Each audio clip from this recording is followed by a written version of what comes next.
Hello everyone. आज की इस क्लास में समाजशास्त्र से संबंधित नए प्रश्नों को कराया जाएगा एंड ये क्लास आपकी समाजशास्त्र से संबंधित सभी परीक्षाओं के लिए इम्पॉर्टेंट रहने वाली है।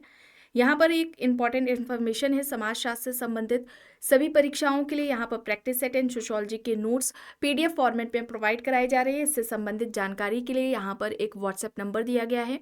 नंबर है 790-555-3851। इस व्हाट्सएप नंबर पर आप मैसेज करके इससे जुड़ी हुई जानकारी ले सकते हैं। यहाँ पर आपको यूपी पीजीटी का प्रैक्टिस सेट मिल जाएगा। बिहार शिक्षक भर्ती के लिए Bihar state and Bihar PGT का प्रैक्टिस सेट मिल जाएगा। यूपी एचईएससी असिस्टेंट प्रोफेसर के लिए समाजशास्त्र का प्रैक्टिस सेट मिल जाएगा। जीआईसी एग्जाम के लिए समाजशास्त्र का प्रैक्टिस सेट, इसके अलावा जीएस का भी जीआईसी एग्जाम के लिए आपको प्रैक्टिस सेट मिल जाएगा। आरपीएससी असिस्टेंट प्रोफेसर के लिए समाजशास्त्र का जीके का प्रैक्टिस सेट मिल जाएगा। एमपी असिस्टेंट प्रोफेसर के लिए समाजशास्त्र का जीएस का प्रैक्टिस सेट आपको मिल जाएगा। यूपीपीएससी जीडीसी असिस्टेंट प्रोफेसर के लिए आपको यहाँ पर समाजशास्त्र का प्रैक्टिस सेट मिल जाएगा। इसके अलावा नेट एग्जाम के लिए भी आपको यहाँ पर प्रैक्टिस सेट मिल जाएगा। आरपीएससी ग्रेड फर्स्ट के लिए आपको यहाँ पर समाजशास्त्र का प्रैक्टिस सेट मिल जाएगा। और अब बात की जाए अगर समाजशास्त्र के नोट्स की यूपी पीजीटी एग्जाम के लिए, तो ये नोट्स यूपी पीजीटी एग्जाम से रिलेटेड है, जिसमें आपका पूरा सिलेबस कंप्लीट कराया गया है। सेकंड ग्रेड के लिए भी समाजशास्त्र के नोट्स आपको मिल जाएंगे। बेसिक कॉन्सेप्ट से रिलेटेड अगर आप नोट्स चाहते हैं तो आपको इनसे भी रिलेटेड नोट्स मिल जाएंगे। ये बेसिक कॉन्सेप्ट्स है जो कि लगभग समाजशास्त्र से संबंधित सभी परीक्षाओं में आपको ये टॉपिक्स देखने को मिलेंगे। वन लाइनर में नोट्स मिल जाएंगे और थिंकर से रिलेटेड भी नोट्स हैं। इसमें इंडियन थिंकर्स भी दिए गए हैं। और अभी इस समय नवरात्रि सेल चल रही है।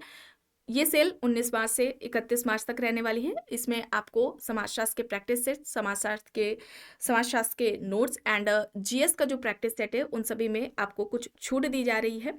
कोई भी इससे जुड़ी जानकारी चाहते हैं तो ये यहाँ पर व्हाट्सएप नंबर दिया गया है। नंबर है 790-555-3851। इस व्हाट्सएप नंबर पर आप मैसेज करके इससे जुड़ी हुई जानकारी ले सकते हैं। यहाँ पर 300 प्रश्न हो गए थे, उसके बाद के प्रश्न आज इस क्लास में कराए जाएंगे।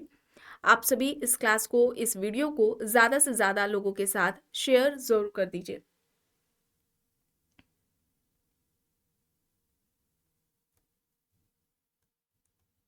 देखिए यहाँ तक हो गया था। चलिए यहाँ से शुरू करना है। प्रश्न है, समाजों का 4 प्रकार से वर्गीकरण किया है। किसने किया है? ऑप्शंस है यहाँ पर।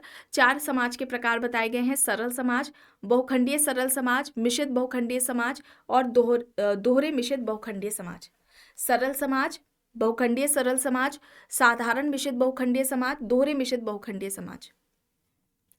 विकल्प में है दुर्खीम, स्पेंसर, मॉर्गन, लिप्ले।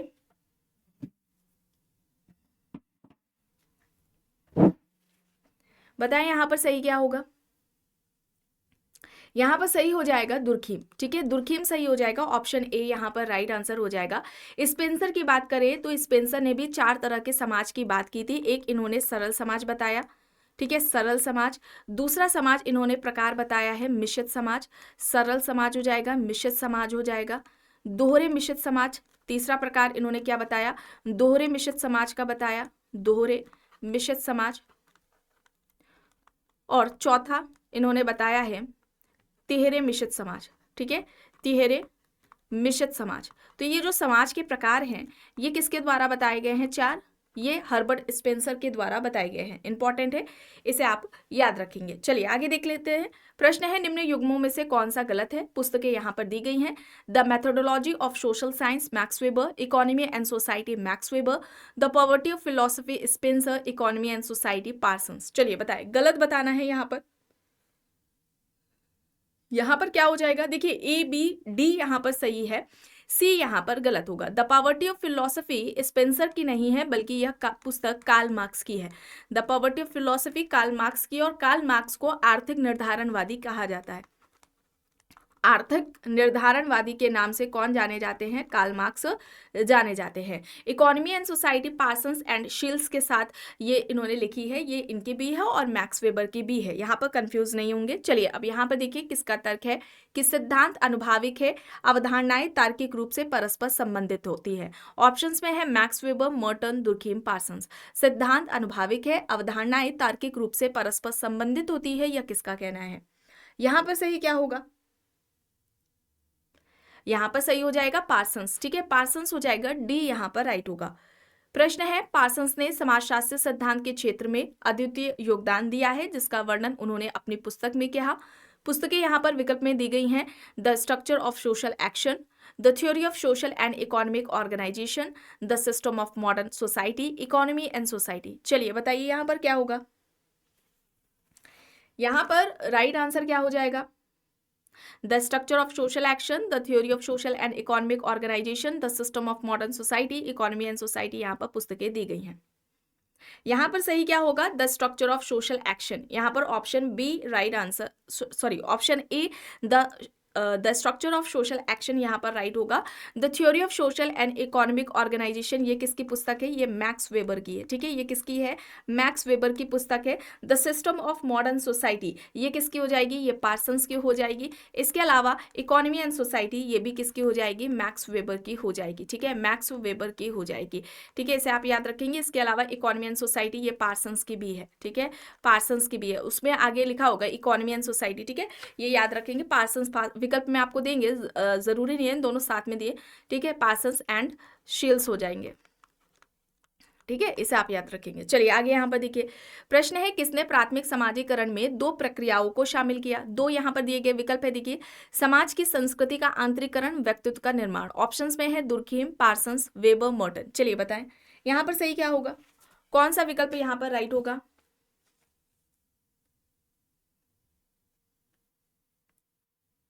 यहाँ पर अगर हम सोशलाइजेशन की बात करें, ठीक है, सोशलाइजेशन की अगर हम बात करें तो समाजीकरण कैसी प्रक्रिया है? सीखने की। ठीक है, समाजीकरण कैसी प्रक्रिया है? सीखने की प्रक्रिया है।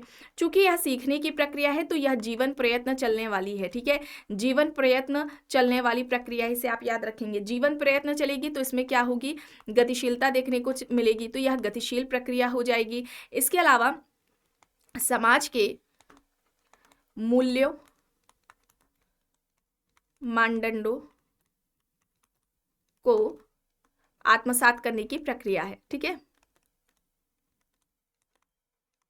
इसे आप याद रखेंगे। समाज के मूल्यों, मानदंडों को आत्मसात करने की प्रक्रिया है। एक प्रश्न इसका पूछा जाता है प्रारंभिक अवस्था से संबंधित। ठीक है, समाजीकरण की प्रारंभिक अवस्था क्या है? तो ध्यान रखेंगे बाल्यावस्था है। ठीक है, बाल्यावस्था हो जाएगी। एक प्रश्न आता है महत्वपूर्ण अवस्था का। ठीक है, महत्वपूर्ण अवस्था का आता है प्रश्न। महत्वपूर्ण अवस्था कौन सी हो जाएगी? तो महत्वपूर्ण अवस्था यहाँ पर बाल्यावस्था से किशोरावस्था है। ठीक है, बाल्यावस्था से किशोरावस्था है, इसे आप याद रखेंगे। ठीक है, बाल्यावस्था से किशोरावस्था है। ये यहाँ पर कुछ विशेषताएं बताई गई हैं। समाजीकरण सीखने की प्रक्रिया है या जीवन प्रयत्न चलती है? जीवन प्रयत्न चलेगी तो यह गतिशील प्रक्रिया है। व्यक्ति या बच्चे जिस समाज का सदस्य होता है, समाज के मूल्यों, मानदंडों को आत्मसात करने की प्रक्रिया ही समाजीकरण कहलाती है। व्यक्ति अगर दूसरे समाज के मूल्यों, मानदंडों को आत्मसात कर रहा है तो यह प्रक्रिया समाजीकरण नहीं कहलाएगी। जिसका सदस्य है व्यक्ति, उस समाज के मूल्यों, मानदंडों को आत्मसात करना सोशलाइजेशन है, इसे आप ध्यान रखेंगे। प्रारंभिक अवस्था बाल्यावस्था है, महत्वपूर्ण अवस्था बाल्यावस्था से किशोरावस्था है, और यहाँ पर सही होगा पार्सन्स। पार्सन्स की अगर हम बात करते हैं, इन्होंने समाजीकरण के दो प्रकार बताए थे। एक इन्होंने प्राथमिक समाजीकरण बताया। ठीक है, प्राथमिक समाजीकरण बताया, और दूसरा इन्होंने प्रकार क्या बताया था? द्वितीयक समाजीकरण का। प्राथमिक समाजीकरण और दूसरा इन्होंने बताया है द्वितीयक समाजीकरण का। ये दो प्रकार किसके द्वारा बताए गए हैं? पार्सन्स के द्वारा बताए गए हैं। चलिए आगे देख लेते हैं। सामाजिक संरचना के निम्न तत्वों की चर्चा इनमें से किसके द्वारा की गई? संस्था, एजेंसी, सामाजिक प्रतिमान, समूह व उपसमूह। विकल्प में है पार्सन्स, दुर्खीम, स्पेंसर, वेबर। सामाजिक संरचना के इन तत्वों की बात किसने की थी? इन तत्वों के आधार पर सामाजिक संरचना को किसने परिभाषित किया था? तत्व यहाँ पर है संस्था, एजेंसी, सामाजिक प्रतिमान, समूह व उपसमूह। यहाँ पर सही क्या होगा? यहाँ पर होगा पार्सन्स। ठीक है, पार्सन्स हो जाएगा। और यहाँ पर विकल्प में आप स्पेंसर देख रहे हैं तो ध्यान रखेंगे सर्वप्रथम। ठीक है, सर्वप्रथम सामाजिक संरचना।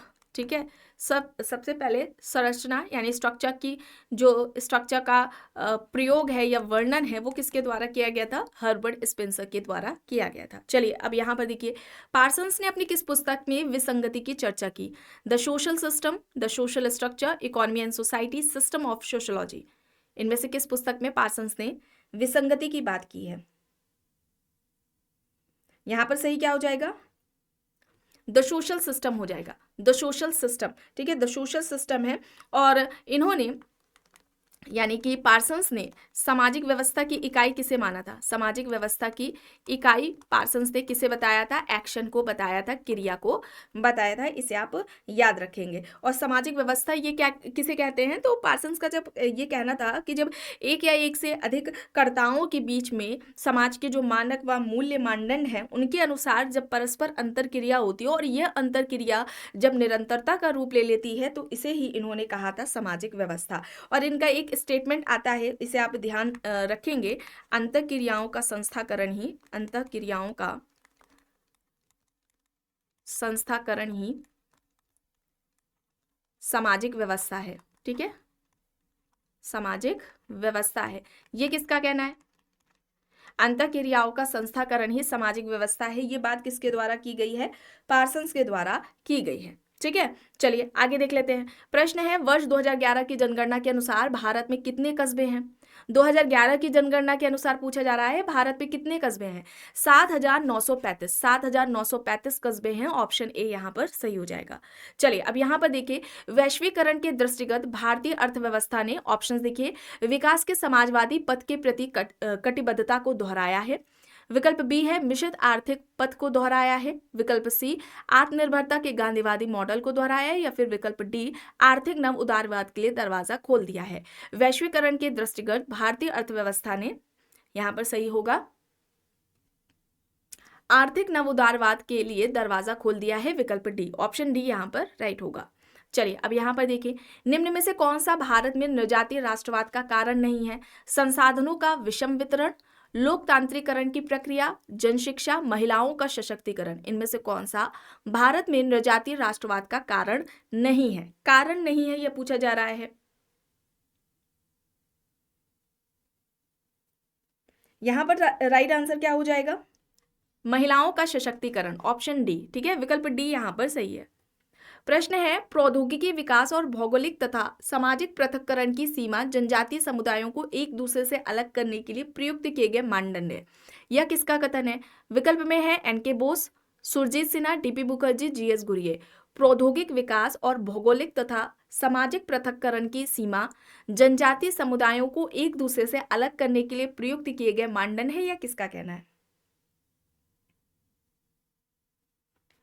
यहाँ पर किसका कहना है? एन.के. बोस। और एन.के. बोस का एक बार पूरा नाम पूछ लिया गया था, निर्मल कुमार बोस है। इनकी दो पुस्तकें इंपॉर्टेंट है। एक है द स्ट्रक्चर, ज्यादातर एग्जाम्स में यही पूछी गई है, the structure of Hindu society, the structure of Hindu society. और इसके अलावा माई डेज विथ गांधी। ठीक है, इसे आप याद रखेंगे, the structure of Hindu society, my days with Gandhi. ये किसकी पुस्तकें हैं? निर्मल कुमार बोस की हैं। ऑप्शन ए यहाँ पर सही होगा। प्रश्न है, यह किसने कहा कि मानव विज्ञान एक प्राकृतिक विज्ञान है और बहुधा प्राकृतिक विज्ञान की पद्धतियों का प्रयोग कर मानव समाज का अध्ययन करता है? ऑप्शंस में है Malinowski, Radcliffe Brown, Levi Strauss, John Dewey. मानव विज्ञान एक प्राकृतिक विज्ञान है और बहुधा प्राकृतिक विज्ञान की पद्धतियों का प्रयोग कर मानव समाज का अध्ययन करता है। ये किसका कहना है? यहां पर सही हो जाएगा रेडक्लिफ ब्राउन। ठीक है, रेडक्लिफ ब्राउन होगा। विकल्प बी यहां पर राइट हो जाएगा। ब्राउन आप देख रहे हैं विकल्प में, तो ब्राउन के बारे में बात कर लेते हैं। इन्होंने संरचना के दो प्रकार बताए थे। एक तो इन्होंने बताया है समान संरचना, ठीक है, समान संरचना, और दूसरा इन्होंने बताया है वास्तविक संरचना। समान संरचना और वास्तविक संरचना, ये दो प्रकार इनके द्वारा बताए गए हैं। इसके अलावा ब्राउन ने नातेदारी के भी प्रकार बताए हैं। नातेदारी के भी इन्होंने दो प्रकार बताए। एक तो इन्होंने रक्त संबंधी बताया है, रक्त संबंधी नातेदारी। ठीक है, रक्त संबंधी नातेदारी हो जाएगा। और दूसरा इन्होंने प्रकार बताया है विवाह संबंधी नातेदारी का, विवाह संबंधी नातेदारी। तो ये दो नातेदारी के जो प्रकार है वो किसने बताए हैं? रक्त संबंधी और विवाह संबंधी नातेदारी, ये रेडक्लिफ ब्राउन के द्वारा बताए गए हैं। इसे आप याद रखेंगे। ठीक है, और इनके अनुसार, ठीक है, रेडक्लिफ ब्राउन के अनुसार जो संरचना है वो कैसी है? संरचना मूर्त है। ठीक है, और संरचना का अंग इन्होंने किसे बताया? ठीक है, रेडक्लिफ ब्राउन ने संरचना का अंग या हम कहें भाग इनके अनुसार कौन है? व्यक्ति है। रेडक्लिफ ब्राउन संरचना का पार्ट किसे मानते हैं? व्यक्ति को मानते हैं। इनके लिए संरचना क्या है? मूर्त है। अगर हम इनकी पुस्तकों के बारे में बात करते हैं जो कि काफ़ी महत्वपूर्ण है, अब आपके एग्जाम्स में भी पूछी जाती हैं, African system of kinship and marriage, ये आपने एग्जाम्स में देखी होगी, ये पुस्तकें पूछी गई हैं। ठीक है, इसके अलावा एक पुस्तक है इनकी structure and function in primitive society, structure and function in primitive society, African system of kinship and marriage, ये इंपॉर्टेंट बुक्स है इनकी, रेडक्लिफ ब्राउन की। चलिए आगे देखते हैं। प्रश्न है, निम्न में से कौन सामाजिक संबंधों के आधार पर भूमिकाओं की बात करता है? ऑप्शंस है A.R. Radcliffe Brown, R.K. Merton, S.F. Nadel, C. Levi Strauss. इनमें से कौन है जो कि सामाजिक संबंधों के आधार पर भूमिकाओं की बात करते हैं? यहां पर राइट आंसर क्या होगा? यहां पर सही हो जाएगा SF नाडेल। SF नाडेल, ऑप्शन सी यहाँ पर राइट होगा। इनके कॉन्सेप्ट्स के बारे में बात की जाए तो इन्होंने भूमिका जोड़ की अवधारणा दी है, या हम कहें भूमिका जाल का जो कॉन्सेप्ट है इनके द्वारा दिया गया है। एक कॉन्सेप्ट इनका है संबंधात्मक भूमिका का। संबंधात्मक भूमिका की बात नाडेल ने की है, और गैर संबंधात्मक भूमिका की बात भी इनके द्वारा की गई है। गैर संबंधात्मक भूमिका का जो कॉन्सेप्ट है वो भी इनके द्वारा दिया गया है। गैर संबंधात्मक भूमिका, तो ये अवधारणाएं किसकी हो जाएगी? ये नाडेल की हो जाएंगी। चलिए आगे देख लेते हैं। प्रश्न है, पियरे बोर्दियो का सैद्धांतिक परिप्रेक्ष्य पूंजी की अवधारणा का प्रयोग करता है, निम्न में से उसकी अवधारणा का भाग नहीं है। ऑप्शंस यहाँ पर है आर्थिक पूंजी, राजनीतिक पूंजी, सामाजिक पूंजी और सांस्कृतिक पूंजी। इनमें से किसकी बात बोर्दियो ने नहीं की है? यहां पर सही क्या होगा? यहाँ पर राजनीतिक पूंजी की बात नहीं की थी। ठीक है, राजनीतिक पूंजी की बात नहीं की थी, प्रतीकात्मक पूंजी की बात की थी। ठीक है, प्रतीकात्मक पूंजी की बात की थी, और इसके अलावा वर्ग संस्कृति, क्लास कल्चर का कॉन्सेप्ट भी इनके द्वारा दिया गया था। सांस्कृतिक पुनरुत्पादन, ठीक है, सांस्कृतिक पुनरुत्पादन का कॉन्सेप्ट भी इनके द्वारा दिया गया है, इसे आप याद रखेंगे। ठीक है, सांस्कृतिक पुनरुत्पादन का कॉन्सेप्ट भी बोर्दियो के द्वारा दिया गया है। और पूंजी या संपत्ति के ये 4 प्रकार, आर्थिक पूंजी, सामाजिक पूंजी, सांस्कृतिक पूंजी और प्रतीकात्मक पूंजी, किसने बताए हैं? बोर्दियो ने। चलिए अब यहाँ पर देखिए, निम्न में से कौन सा कथन समाजीकरण के संबंध में सही है? चुनाव प्रक्रिया, समय लेने की प्रक्रिया, नीति निर्माण की प्रक्रिया, भूमिका ग्रहण की प्रक्रिया, इनमें से कौन सा कथन है जो समाजीकरण के संबंध में सही है? यहाँ पर सही क्या होगा? यहाँ पर भूमिका ग्रहण की प्रक्रिया। और भूमिका ग्रहण की ये जो अवधारणा है ये किसके द्वारा दी गई है? G.H. Mead, George Herbert Mead का ये कॉन्सेप्ट है। ठीक है, जॉर्ज हर्बर्ट मीड का कॉन्सेप्ट है। समाजीकरण का सर्वप्रथम प्रयोग, ठीक है, सर्वप्रथम प्रयोग किसने किया है, या हम कहें सर्वप्रथम वर्णन किसके द्वारा किया गया है? तो यहाँ पर नाम आएगा जॉर्ज हर्बर्ट मीड का। ठीक है, मीड ने ही सबसे पहले सोशलाइजेशन की बात की थी। भूमिका ग्रहण की प्रक्रिया मीड के द्वारा दी गई है। इसके अलावा ये सेल्फ डेवलपमेंट को ही सोशलाइजेशन कहते हैं। ठीक है, स्व विकास को ही मीड ने क्या कहा था? समाजीकरण कहा था। इसे आप याद रखेंगे। और इनके ये मीड कहते हैं कि जो सेल्फ है, ठीक है, सेल्फ है, और साथ में जो सोसाइटी है, समाज है, वो क्या है? दोनों अलग अलग है। सेल्फ एंड सोसाइटी को दोनों को अलग अलग बताया था। ठीक है, इसे आप याद रखेंगे। और सेल्फ डेवलपमेंट को ही इन्होंने सोशलाइजेशन का, सेल्फ एंड सोसाइटी दोनों अलग अलग है। माइंड, सेल्फ एंड सोसाइटी इनकी पुस्तक है। माइंड, सेल्फ एंड सोसाइटी, ये इनके द्वारा बुक लिखी गई है। इंपॉर्टेंट है बुक, अक्सर एग्जाम्स में पूछ ली जाती है। चलिए आगे देख लेते हैं। प्रश्न है, तारवाड़ है एक प्रकार का, ऑप्शन है नातेदारी प्रयोग, आवास का नियम, विस्तारित परिवार, एक समुदाय। तारवाड़ क्या है? तारवाड़ एक विस्तारित परिवार है। ऑप्शन सी यहाँ पर राइट होगा। प्रश्न है, किसी भी सामाजिक व्यवस्था जिसमें बहुसंख्यक का व्यवहार प्रतिमानों और भूमिकाओं से संचालित होता है, इसे कहा जाता है? ऑप्शन है सहचर, समुदाय, संस्था, संस्कृति। किसी भी सामाजिक व्यवस्था जिसमें बहुसंख्यक का व्यवहार प्रतिमानों, भूमिकाओं से संचालित होता है, उसे हम क्या कहेंगे? यहाँ पर सही क्या होगा? यहाँ पर सही होगा संस्था, ठीक है, संस्था होगा।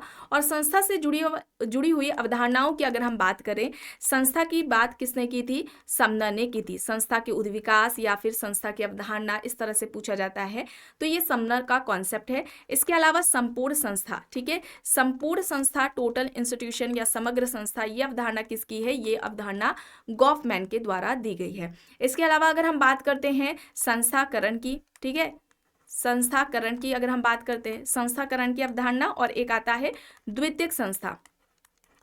द्वितीयक संस्था, संस्थाकरण की अवधारणा और द्वितीयक संस्था की अवधारणा, ये दोनों ही किसकी है? ये पार्सन्स की है। ये किसकी है? पार्सन्स की है। संपूर्ण संस्था गॉफमैन का, संस्था के विकास या संस्था के उद्विकास की बात समनर द्वारा की गई है, ठीक है, क्लियर। तो यहाँ पर संस्था हो जाएगा। चलिए आगे यहाँ पर देखिए, भाषा और ज्ञान जैसे उपयुक्त सामाजिक संसाधनों की कमी को क्या कहा जाता है? ऑप्शन है यहाँ पर सांस्कृतिक भौतिकवाद, सांस्कृतिक वंचना, सांस्कृतिक लक्षण, सांस्कृतिक बहुल्यवाद। चलिए बताएं, भाषा और ज्ञान जैसे उपयुक्त सांस्कृतिक संसाधनों की कमी को क्या कहा जाता है? उसे हम क्या कहेंगे?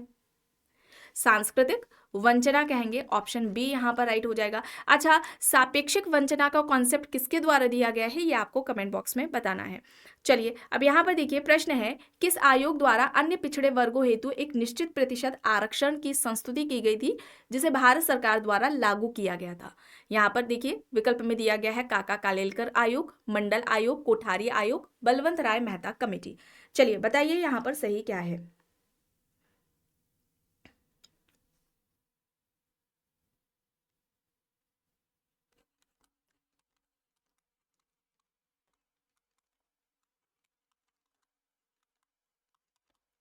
यहाँ पर राइट आंसर क्या हो जाएगा?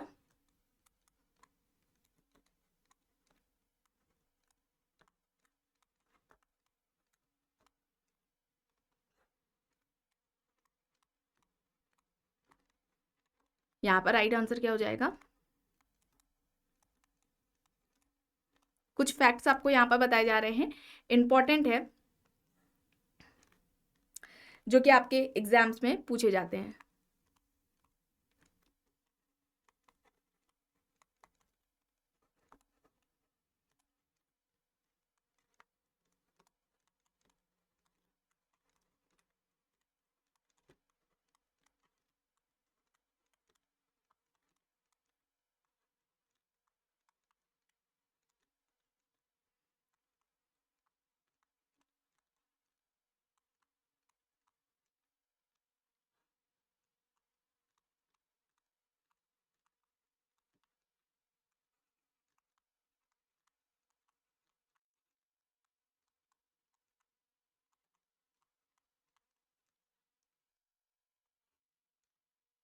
ये इस तरह से इनका कुछ फैक्ट्स हैं जो कि आपके एग्जाम्स में आते हैं। 3743 जातियाँ, ठीक है, ये थी 3743 जातियों को इन्होंने ओबीसी माना था, ठीक है।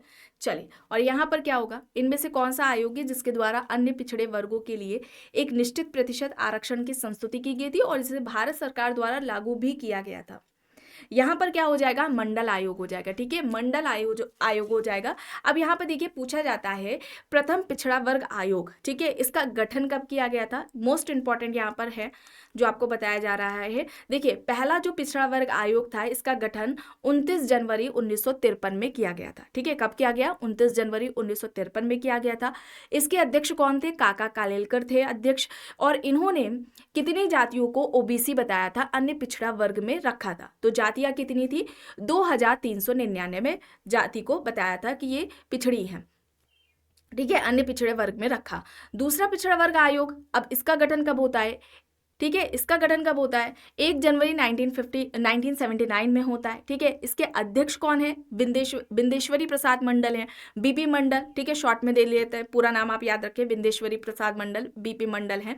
और इन्होंने कितनी जातियों को ओबीसी बताया था? तो 3743 जातियों को ओबीसी बताया था।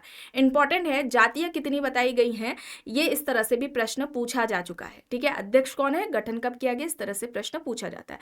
अच्छा, बलवंत राय मेहता कमेटी का संबंध किससे है, ये आपको कमेंट बॉक्स में बताना है। चलिए आगे देख लेते हैं। प्रश्न है, भाषीय अल्पसंख्यकों को उपलब्ध कराई गई सुरक्षा से संबंधित सभी मामलों की जांच के लिए भाषीय अल्पसंख्यक आयोग की नियुक्ति संविधान के किस अनुच्छेद के अंतर्गत की गई है?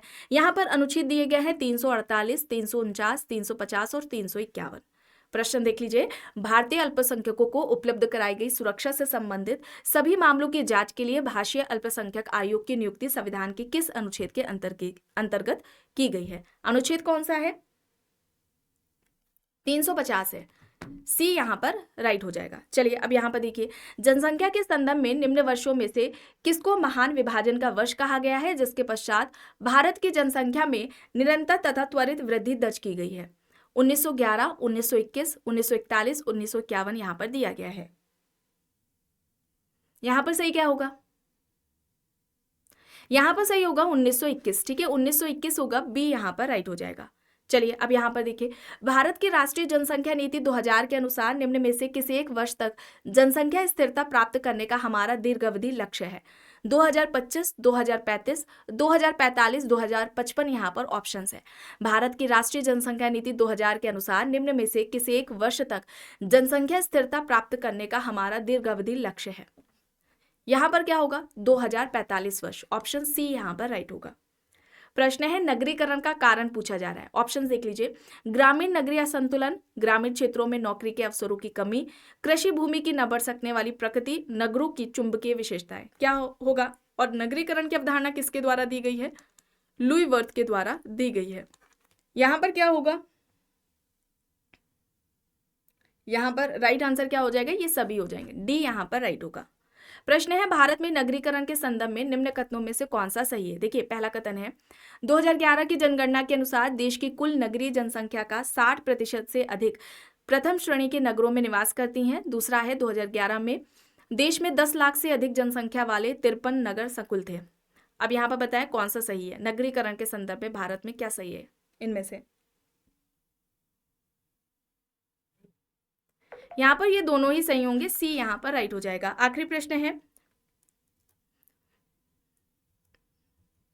निम्न में से कौन सा कथन सही है? देखिए 4 यहाँ पर दिए गए हैं। पहला है, स्वतंत्रता के बाद प्रथम बार जनसंख्या में संपूर्ण वृद्धि ग्रामीण क्षेत्रों की अपेक्षा नगरीय क्षेत्रों में अधिक रहती है। दूसरा है, भारत में ग्रामीण जनसंख्या 67.84% और नगरीय जनसंख्या 32.16% है। ये 2011 की जनगणना के अनुसार बताया गया। तीसरा यहाँ पर है, 2001 में नगरीकरण का स्तर 27.81% था। और चौथा है, 2001 में ग्रामीण जनसंख्या का प्रतिशत 71.19% था। कौन सा सही है ये यहाँ पर बताना है।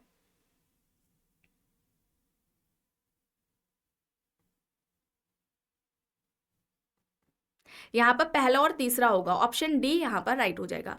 तो आज की इस क्लास में बस इतना ही। आई होप यह क्लास आपको पसंद आई होगी। अगर पसंद आई है तो प्लीज़ लाइक करिएगा, कमेंट करके ज़रूर बताइएगा। चैनल पर अगर आप नए हैं तो चैनल को भी ज़रूर सब्सक्राइब कर लीजिएगा एंड इस वीडियो को जितना हो सके ज़्यादा से ज़्यादा लोगों के साथ शेयर भी ज़रूर करिएगा।